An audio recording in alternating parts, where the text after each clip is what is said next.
तो समझे बेटा, ये आगरा किला है। तो शाहजहाँ, क्योंकि शाहजहाँ का अपमान हुआ था भाई, सीधी सी बात है। तो शाहजहाँ कहता है कि इसकी लाश को हम किसी को देंगे नहीं, जलाएंगे नहीं, इसकी लाश को ऐसा करो किले की छत पर रख दो भाई, और जिस दरवाजे से कूदा इसी छत पर रख दो। ठीक है भाई, उसने कहा ठीक है भैया। अब इस लाश को चील कबूतर खाएंगे भाई।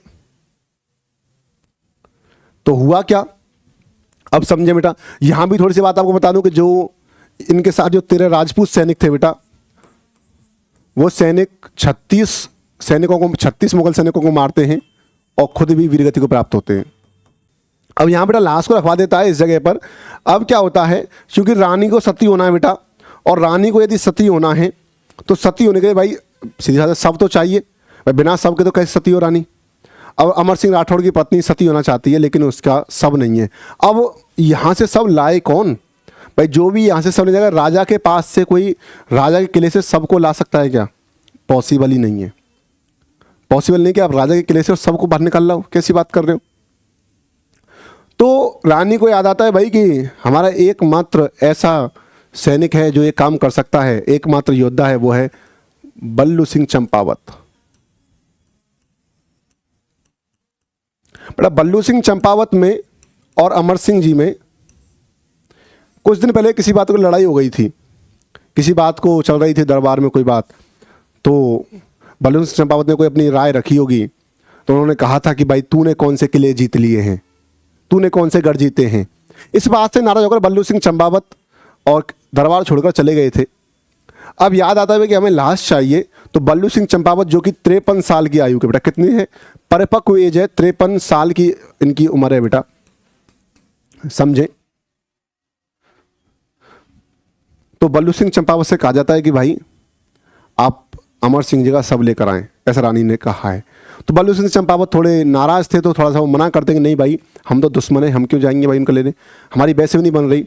तो ऐसा क्या कि वो घर आ जाते हैं, और ऐसी किंवदंतियां हैं कि जब घर आकर के उनके लिए खाना परोसते हैं तो उनकी पत्नी कहती है कि भाई राजा को पत्तल में खाना दो, यदि आप स्टील के बर्तन में खाना दोगे तो कहीं ना कहीं राजा को डर लगेगा, क्योंकि राजा को टन टन के वजह से डर लगता है, तलवार टकराएंगी तो डर लगता है राजा को, युद्ध से डरता है ये कहीं ना कहीं वो व्यंग कस रही है कि आप युद्ध भूमि छोड़कर आए हो। भाई भले ही आपस में कोई लड़ाई हो भाई, जैसे कि जब युधिष्ठिर ने कहा था, जब दुर्योधन को बंदी बना लिया, युधिष्ठिर ने कहा भाई जाओ छुड़वा के लाओ, तो भीम कहता है कि नहीं हम क्यों छुड़वाएं, हमारे दुश्मन हैं। युधिष्ठिर कहते हैं कि यदि हम आपस में लड़ रहे हैं तो वो 100 हैं, हम 5 हैं, यदि हम किसी के अगेंस्ट हैं तो हम 105 हैं। तो वही बात पत्नी याद दिलाती है भाई। तो बल्लू सिंह जाते हैं, अब बल्लू सिंह कुछ सैनिकों के साथ जाते हैं भाई, ठीक है, बल्लू सिंह चंपावत कुछ सैनिकों के साथ जाते हैं और कहते हैं भाई देखो मैं शाहजहाँ के पास जाऊंगा और बॉडी को देखने के बहाने से जाऊंगा, मैं बॉडी को लेकर आऊँगा और आपको बॉडी सुपुर्द करूँगा, आप बॉडी लेकर के रानी को दे देना और रानी से ना वो सती हो जाए। ऐसी प्लानिंग वो करते हैं। तो शाहजहाँ के दरबार में 50 सैनिक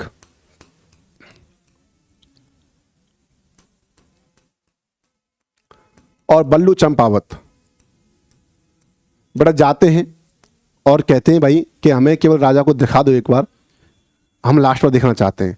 तो शाहजहाँ कहता है ठीक है भाई ले जाओ इनको दिखा दो। वहाँ देखो 5-7 सैनिक थे, आप देख रहे हैं एक बार, देखो यहाँ पर ये तो हाँ अमर सिंह क्षत्रिय हैं, तो मैं यहाँ देख लूँ, देखो यहाँ 5-7 सैनिक थे, जब यहाँ से तो 5-7 सैनिक थे यहाँ पर। तो उन सैनिकों को अमर सिंह राठौड़ मारता है बेटा, ठीक है, तलो सॉरी क्या कहते हैं, तो उन सैनिकों को बल्लू चंपावत मार देता है और मार करके, और जिस दरवाजे से अमर सिंह राठौड़ कूदे थे उसी दरवाजे से कूद करके और वो लाश जो बाहर सैनिक खड़े थे उनको दे देता है और कहता है कि जाओ और रानी से कहना कि इसके साथ सती हो जाएं, और रानी से ये भी कहना, सुनना उस व्यक्ति में कितनी दम रही होगी कि उस रानी से ये भी कहना कि जब जाकर के वो अमर सिंह से मिले तो कह दें कि आज बल्लू चंपावत ने गढ़ को जीता है। क्योंकि कभी एक व्यंग कसा था राजा ने अमर सिंह ने कि तुमने कौन सा गढ़ जीत लिया, तो कहता है कि जब जाए तो ऊपर जाकर कहे अमर सिंह से कि आज बल्लू सिंह चंपावत ने गढ़ जीता है। और थोड़ी सी बात और देखें बड़ा, इस किले का नाम बुखारा दरवाजा था। तो शाहजहां को इतना डर लगा था अमर सिंह के जाने के बाद कि शाहजहां ने दरवाजा ही बंद करवा दिया था।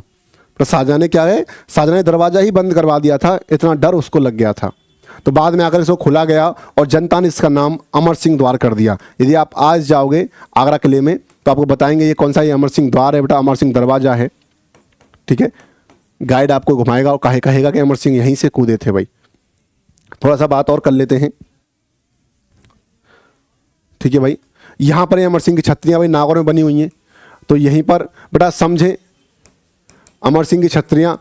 अब समझो कैसा दृश्य रहा होगा कि नदी के किनारे पर और अमर सिंह की पत्नी अमर सिंह की लाश के साथ या सब के साथ सती हो रही हैं, और नदी के दूसरे किनारे पर बल्लू सिंह चंपावत की पत्नी बल्लू सिंह चंपावत के सब के साथ सती हो रही हैं। ये छत्रियाँ हैं। थोड़ा सा बात और मैं कर लेता हूँ बल्लू चंपावत को लेकर के। भाई देखो ये वही है जो कूदे थे भाई। ठीक है, ये सेना को मार रहे हैं भाई। थोड़ा सा बात मैं और कर लेता हूँ बल्लू सिंह चंपावत को लेकर के। तो बल्लू सिंह चंपावत क्या करते थे भाई, चोरी किया करते थे। ठीक है, अब चोरी कैसे करते थे, मतलब कि वो अमीरों की चोरी करते और गरीबों में धन को बांट देते। उस टाइम पर वो रॉबिन हुड हुआ करते थे। क्या बेटा, रॉबिन हुड, कि भाई अमीरों से चोरी की, गरीबों में बांट दिया कि जाओ जी लो अपनी ज़िंदगी। ठीक है भाई, एक दिन क्या हुआ कि अब जो बल्लू की बेटी थी वो बड़ी हो गई थी, उनकी शादी उन्हें करनी थी, तो शादी के लिए पैसा चाहिए। पर बल्लू सिंह चंपावत चाहते थे कि भाई मैं इस पैसे से शादी नहीं करूंगा जो मैंने चोरी से कमाया है। ठीक है भाई, तो वो कहते हैं भाई ऐसा क्या हो गया, क्योंकि ये पैसा मैंने कमाया है गरीबों के लिए, मैं उनको दूंगा, इससे अपनी बेटे की शादी नहीं करूंगा। अब शादी करे कैसे। तो एक रात बल्लू सिंह चंपावत एक सेठ के पास जाते हैं और सेठ से वो कहते हैं भाई कि सेठ जी दरवाज़ा खोलो। जब सेठ जी दरवाज़ा खोलते हैं तो कहते हैं भाई कौन है, कि मैं बल्लू सिंह चंपावत। नहीं भाई नहीं, हम दरवाज़ा नहीं खोलेंगे, आप तो चोरी करने आए हो। कि नहीं, ये मेरा वादा है कि मैं चोरी करने नहीं आया हूँ, मुझे आपसे कुछ पैसा चाहिए। कि पैसे की तुम्हारे पास क्या कमी है भाई, तो अपने पैसे से भी कर सकते हो सब कुछ। कि नहीं, मुझे अपनी लड़की की शादी करनी है और मैं नहीं चाहता कि चोरी का एक भी पैसा मेरी बच्ची की शादी में काम आए। तो सेठ जी अब थोड़ा सा घमंड में आ जाते हैं कि अब ये कुछ करेगा तो नहीं। तो सेठ जी ने मैं पैसा तो दे दूंगा, लेकिन उसके लिए आपको कुछ गिरवी रखना पड़ेगा। तो कहते भाई गिरवी रखने को होता तो मैं आपके पास पैसे लेने आता क्या, कुछ गिरवी रखने को नहीं है तभी तो पैसे लेने आया हूँ। बोलते भाई ऐसे तो मैं कुछ नहीं दूंगा, क्योंकि हमारा नियम है जब आप कुछ गिरवी नहीं रखोगे हम पैसे नहीं देंगे। तो बल्लू सिंह चंपावत अपनी मूछ का बाल निकालते हैं और सेठ को देते हैं कि ये लो भाई, ये मेरी मूछ का बाल है, मैं तुम्हारे पैसे लौटा दूंगा तो मुझे मूछ का बाल दे देना वापस।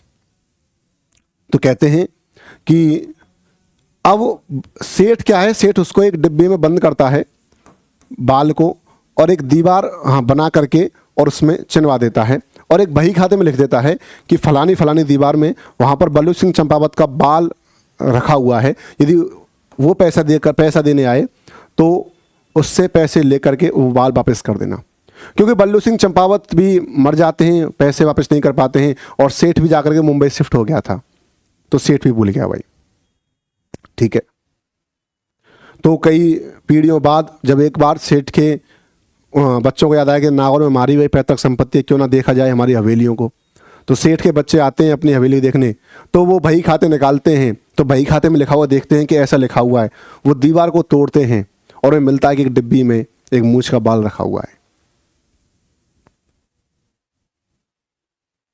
तो वो कहते हैं, वो जाकर कांटेक्ट करते हैं उसके घर वालों से, जो बल्लू की जो पीढ़ी आ रही थी उनसे कांटेक्ट करते हैं जाकर के कि ये बाल है, ये लिखा हुआ है। क्योंकि समझो यदि उस टाइम पर उसने 1000 रुपये भी लिए होंगे या 100, 200, 500 रुपये भी लिए होंगे, तो अब जाकर वो पैसे कितने लाख हो गए होंगे, कितने हज़ार हो गए होंगे। तो जाते हैं, तो बल्लू सिंह चंपावत की जो पीढ़ी में जो व्यक्ति थे वो कहते हैं भैया कि हमारा भले घर ज़मीन जायदाद बिक जाए, पर हमें अपने पूर्वज की मूछ का बाल चाहिए। तो देखते हैं कि मूछ का बाल वो उसको दे देते हैं भाई, क्योंकि आपको पता है कि ये सनातन संस्कृति का वो है कि आप जो पूरा सब है, पूरे सब का अंतिम संस्कार एक साथ होना चाहिए। तो दोबारा मूछ के बाल का भी अंतिम संस्कार किया जाता है भाई। आपको पता है कि एकमात्र ऐसा व्यक्ति जिसका 2 बार अंतिम संस्कार हुआ था, ये कहावत भी प्रसिद्ध है। थोड़ी सी बात मैं और कर लेता हूँ, तो आपको याद आता है एक युद्ध जो कि देवारी का युद्ध है। जब राज सिंह वो युद्ध लड़ते हैं तो देवारी युद्ध में, क्योंकि कभी राज सिंह से वादा किया था बल्लू सिंह चंपावत ने कि मैं आऊँगा, जब जरूरत पड़ेगी देश को तब मैं आऊँगा, तो कहा जाता है कि देवारी के युद्ध में ये किंवदंतियाँ हैं, कहावतें, पता नहीं कितनी सच हैं कितनी झूठ हैं, लेकिन ये कहा गया है कि जब देवारी का युद्ध हुआ था तो सभी ने देखा था कि बल्लू सिंह चंपावत दोबारा आए थे, उन्होंने युद्ध लड़ा और सैनिकों, उन्होंने कितने ढेरों सैनिकों को मारा और लड़ते उनको देखा गया था, ऐसा कहा जाता है। तो बल्लू सिंह चंपावत का वो मूंछ का बाल, जिसके पीछे सेठ ने कुछ पैसे उसकी बेटी की शादी के लिए दिए थे, बल्लू सिंह चंपावत जो अपनी बात का धनी था भाई, कहा था कि जब भी राजा को जरूरत होगी मैं आऊँगा, वो देवारी के युद्ध में आता है और राजा का साथ देता है। तो ऐसे वीर को सत सत नमन है।